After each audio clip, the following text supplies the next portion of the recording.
When it comes to investing, the most common advice one comes across is about investing at regular intervals. But what also matters is how you maintain and protect the returns that you're earning on your portfolio. Now, this can often be a challenging task, and to help you maintain the returns of your portfolio on your investment, we have on board Arun Kumar, Head of Research, fundsindia.com.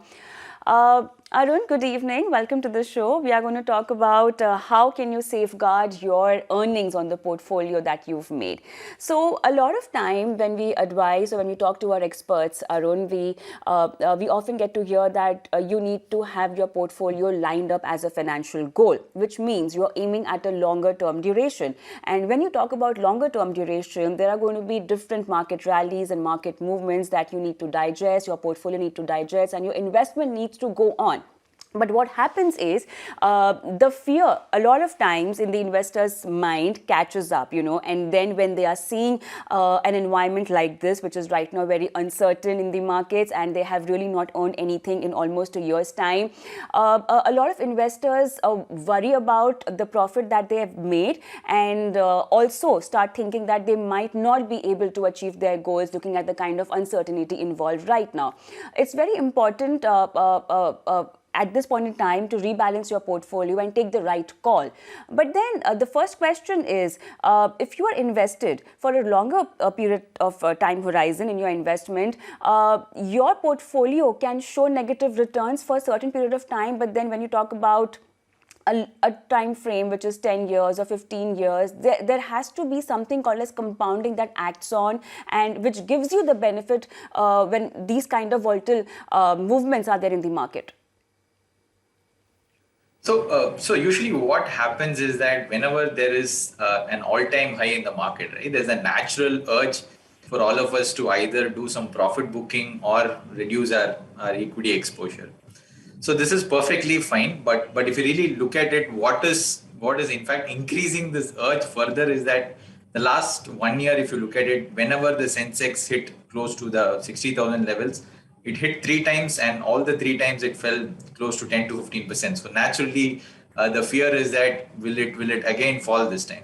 So the way to approach this would probably not to take a very a temporary view, but just to take a step back and think about it. That all-time highs are a natural part of any asset class that grows. So if you ask most people, they would say, hey, I'm expecting somewhere around 10%, 11%, 12% in equities. So assuming that you are expecting, say, any number, you can plug in any number. Say if somebody is expecting 12% from equities, it essentially means in 6 years it will double. So in other words, you're saying Sensex at 60,000 should be at say 1,20,000 in 6 years. Then post that another 6 years, it has to double again. So it has to go to 2,40,000. So if something has to go to 2,40,000, then inevitably it has to go through several all-time highs. So all-time highs are a given for your entire journey. So there's nothing to fear about all-time highs. We have done some studies around it. For the last 22 years, we found that the average 1-year return that you made when somebody invested in all-time highs is almost 15%. Right? So there's nothing to fear saying whenever there's an all-time high, will it lead to a market crash? There's absolutely nothing like that. When you actually have to be worried about an all-time high is when it is accompanied by a bubble market conditions in the equity market, which in other words means that the valuations are extreme. You are in the late stage of your earning cycle, and then it's combined with euphoric sentiments. We're not seeing any signs of a bubble right now. So right now the idea is to keep it simple, and you ask yourself saying, what was the original asset allocation you started with? If your equity allocation is probably plus or minus 5% in that range, you can leave it as such. But let's say because of the rally, your equity allocation has exceeded it by 5%. Let's say you started with 70% equity and now you are at 80%. Then you can probably take 10% and then move it back into debt and again bring it back to 70%, 30%. So the idea is simple. Just stick to your asset allocation and just do rebalancing if the deviation is more than 5%. This way you're doing some profit booking and bringing it back to the original allocation. So I think at this market, this will be the simplest strategy to follow, and it's a time-tested strategy as well. You mean profit booking not only in the time of volatile environment, but then also periodically after a few years, you should actually do it. You should rebalance your portfolio and safeguard your profit by shifting it to debt or some other asset class? Yeah, this is an activity that you can probably do every year and then Okay, check okay. because if you do it too frequently, then again there are taxes unless and until there's a very sharp market movement. But generally, doing it once a year works really well. The only other case probably when you can look at reducing your equity exposure is when market is at its extreme, right? When I say extreme, I would say a bubble market kind of a condition. Now, bubble is a term which is very loosely used. So the way we think about bubble is that even if the market is going to correct 20%, the levels are so insane that I would not still be willing to invest. So that's how we classify mentally a bubble. So the way we do it is we internally publish a 35 indicator list where we look at different parameters and try to gauge the overall sense of the market. The overall, it's driven by three different lenses that we look at. One, we look at valuations. Are they extreme? So right now, if you look at it, we have 5 bands. We are probably at the 4th band. The 5th band would be our red signal. And then again, we look at the earnings growth cycle in terms of where we are. There are usually 3 cycles: early phase, mid phase, and late phase. Late phase is where you really get worried. Now we are probably at the early phase. We are almost coming after a 10-year earnings lull of the earnings growth was almost 5% from 2008 till 2020.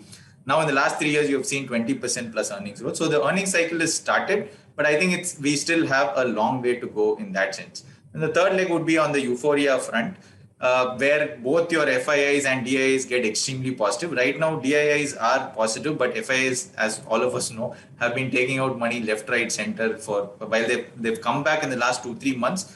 But over the last one and starting October last year, they've almost taken close to 2 lakh crores outside from India. So this money at some point in time might come back, but this is again showing that there's no signs of euphoria. Again, crypto markets have crashed.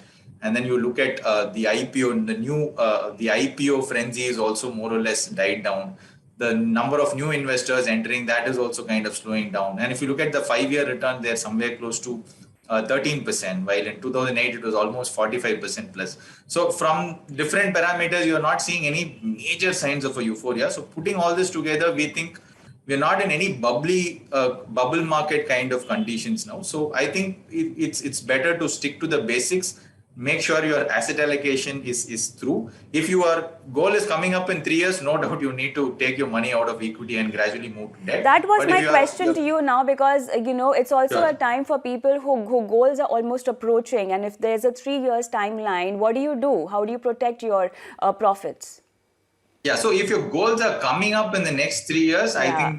I think it makes a lot of sense to immediately shift it to debt. If you have a lot more time, then probably you can gradually shift it over the next 1 year, 2 year. But if you think that the goal is non-negotiable and you've already hit the required amount, I think it makes a lot of sense to take the money out. But if you are having a goal which is slightly long and then let's say 7 years away or 10 years away, then you don't need to worry at all. You just continue with your asset allocation, and I think that it should be good to go. So now, when you're rebalancing your portfolio, Arun, and you are, safeguarding your profit and shifting it to debt, when it comes to starting a new investment, should that be in equity or in debt? So the way we do it is that, say, if somebody has say 50% equity, 50% debt, and if I am bringing in say 10 lakhs, 5 lakhs would go into equity and 5 lakhs would go into debt. And for the 5 lakhs that goes into debt, you can do it one shot lump sum.